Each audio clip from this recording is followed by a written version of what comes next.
कहना गलत नहीं होगा कि जिस तरह की सल्तनत और बादशाहत या माफियागिरी अतीक अहमद ने की, उसके परिवार ने की, आज उसका एक अंत होता हुआ नजर आ रहा है। और ये साफ है क्योंकि कल का जो दौर था, कल हमने कहा था कि एक दौर खत्म हो रहा है, लेकिन आज तो एक पूरा का पूरा कहेंगे कि अतीक का पूरा युग ही खत्म होता नजर आ रहा है। क्योंकि कल जिस तरीके से अतीक अहमद और उसका भाई अशरफ, जो कि उसका काफी मजबूत हाथ था, वो भी कट गया। और उसके बाद दोनों के दोनों जिस तरीके से 3 शूटर्स के द्वारा मारे जाते हैं, और वो एक तरीके से कहा जाए जो घटना होती है, उसने इस परिवार के 3 महत्वपूर्ण लोगों को, जो कहें तो इस पूरे परिवार के लिए बहुत महत्वपूर्ण थे। अतीक जो सपना पाले बैठा था कि असद आगे उसकी विरासत को ले जाएगा, वो पहले ही जमींदोज हो गया एनकाउंटर में झांसी में। और उसके बाद में कल जो घटना हुई, उसके बाद खुद अतीक अहमद और उसका भाई अशरफ, वो दोनों भी मौत के घाट उतार दिए गए उन 3 शूटर्स के जरिए, जिन्होंने खुले तौर पर उन पर हमला किया और उनको कॉल्विन अस्पताल के उस गलियारे में मार गिराया था। लेकिन आज की तस्वीर एक बार फिर से वही दिख रही है, अंत हो रहा है अतीक के युग का।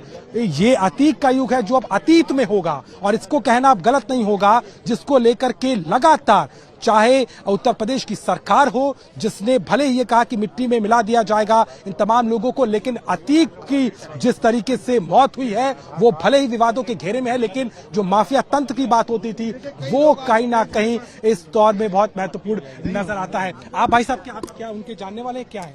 नहीं, हम लोग तो रानी मंडी के हैं। रानी मंडी जी कोतवाली के पीछे रहते हैं। मतलब उनके पड़ोसी हैं?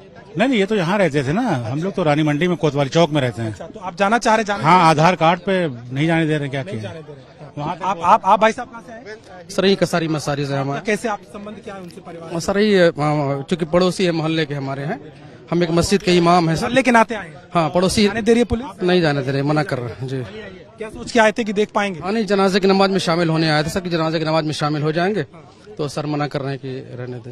बिल्कुल सुना आपने कैसे ये तमाम लोग जो आए हुए थे उनको मना कर दिया गया है। कोई पड़ोसी के रिश्ते में है तो कोई मोहल्ले के रिश्ते में है, लेकिन सबको मना किया जा रहा है। आईडी देने के बावजूद भी उनको अंदर नहीं जाने दिया जा रहा। और आप देखिए कि किस तरीके से जो घेरा है सुरक्षा का वो बहुत प्रबल है, उसको तोड़ना, उसके पार जाना किसी के लिए संभव नहीं होगा जब तक ये पूरी प्रक्रिया सुपुर्दे खाकी की नहीं कर ली जाती। और अतीक अहमद, उसके भाई अशरफ, जिसको कल जिस तरीके से मार गिराया गया, उस शूट आउट के बाद में चीजें बहुत संवेदनशील हो गई थी और प्रशासन के आगे भी इस स्थिति को नियंत्रण रखना प्रयागराज में आज अगले 12 घंटे काफी महत्वपूर्ण थे। और इसीलिए पूरे इलाके को छावनी में तब्दील कर दिया जाता है। चाक चौबंद हर एक चौराहा हो जाता है, हर एक बॉर्डर को सीज कर दिया जाता है। उत्तर प्रदेश में धारा 144 लगा दी जाती है और उन तमाम चीजों से इस बात को सुनिश्चित करने की कवायद होती है कि अगर कोई स्थिति बिगड़े तो सीएम योगी आदित्यनाथ के भी पूरे तरीके से आदेश थे कि कानून व्यवस्था को लेकर के कोई कोताही ना बरती जाए। और वही तस्वीर